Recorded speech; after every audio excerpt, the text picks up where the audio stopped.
Okay, this is Trinity.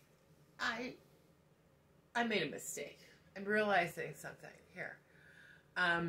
You know, I just woke up to a whole new reality. You know, I've been liberal my whole life. I've been in the rainbow community. I'm bisexual. I was a lesbian when I'm dating women. I can't say I'm a lesbian unless I'm, with a woman.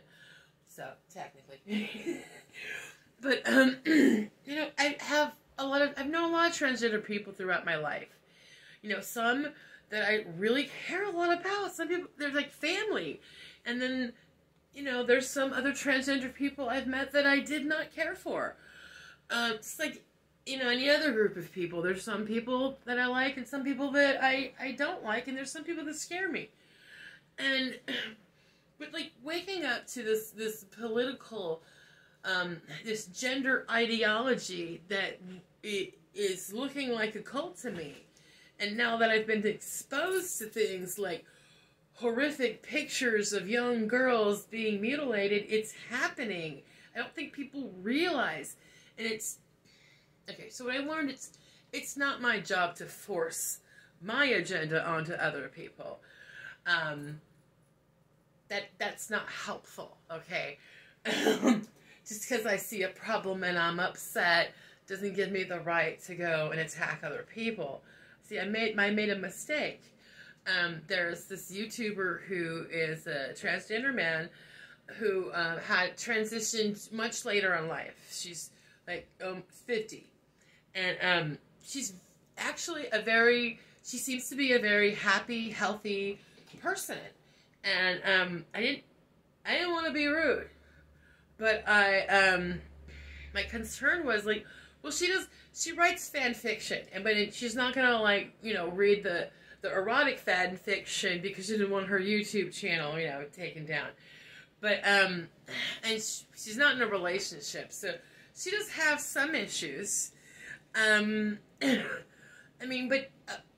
my opinion, she seems to be a very happy, healthy person. So I feel bad that I kind of went on the attack because my perception was when she was talking about, some of the dangers of surgery and these procedures and things like cancer and the problems. And so, and she made this comment about how, she's older and the chance of getting cancer would, be in, 25, 30 years, and she doesn't have that risk because she's older.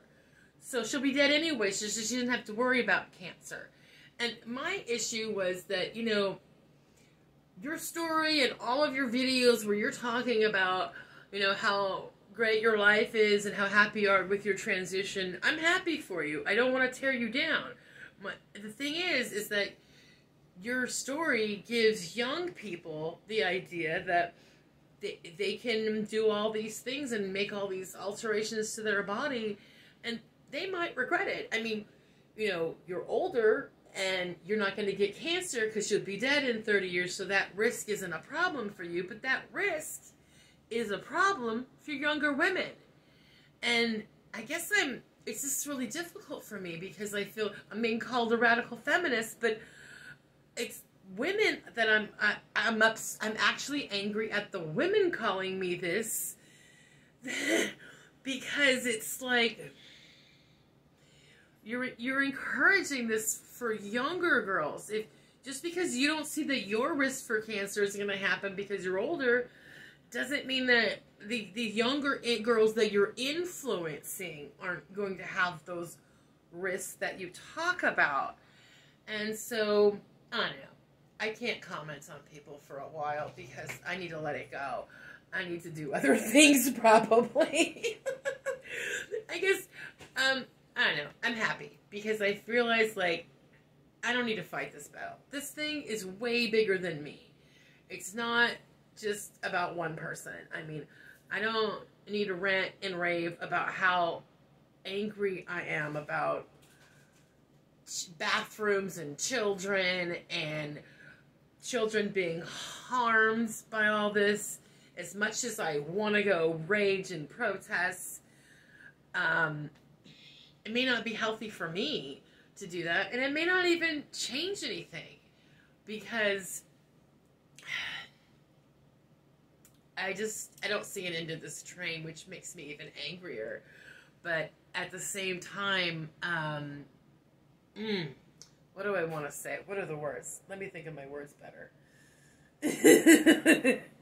It's like, part of me really wants to join, and fight the good fight and protest. It's problematic, though, because, I can't just join the other side. It's not like I'm going to just switch teams. I'm not turning into a Republican, I swear. I do believe biology is important, and I'm really happy that I was able to raise my daughter to be a woman, and she knows what a woman is and what her anatomy is about, and that's a good thing. But if I would have had a child that was transgender, I may have gotten on that bandwagon and allowed, I don't know if I would have allowed my child to have, like, surgical interventions at a young age. I just don't think that's right. After all the horrific pictures I've seen and the regretful detransitioner stories, yes, there are some people that from a very young age are definitely what I would want to say, like, a third sex. There are people that are ambiguous, that, boys that want to dress like girls and girls that want to dress like boys, and that's fine. And when you're an adult and you want to, change yourself medically, go right ahead. I have no problem with that. And I don't want to attack those people that are living happy, healthy lives. It's not my space. I was wrong to do that. It's the children. And I don't know what's happening to me. Maybe I am turning into a Republican. But it bothers me, like, that people that I know that don't see what I see. There's times where I do want to kind of, like, beat someone over the head with the truth, especially people that I know. Like, I want them to see what I see. But I guess what I realized today is that they're never going to see what I see. I don't need to go to battle for this. That's not the best approach. It's, educating myself more, and then being, just open for conversations with people about this issue, and, about being gender critical, and meeting people where they're at. There's some people that are willing to have that conversation on a certain level, and there's other people that aren't quite ready to go there, and maybe they want to just talk about the bathroom issue. Maybe there's some people that just want to talk about women in sports and how unfair that is. There's people in all different places in this argument, and to keep the conversation going, I can't aggressively try to push what I see as clearly a problem. I can't push that on people. It's not fair. It's like, even though I would, I kind of want to just whip out all these photos of all these horrific things that I've seen, and I wanted people to hear it because it means so much to me. But that approach doesn't work. It's stepping back, taking more time to educate myself on what I believe, and then having clear in my convictions, so that when someone provides the opportunity for the conversation, I can have that conversation without forcing an agenda of, you have to see it my way. It's a long conversation, and I'm getting ready for it. And I do apologize to that YouTuber. That I was wrong. I'm sorry.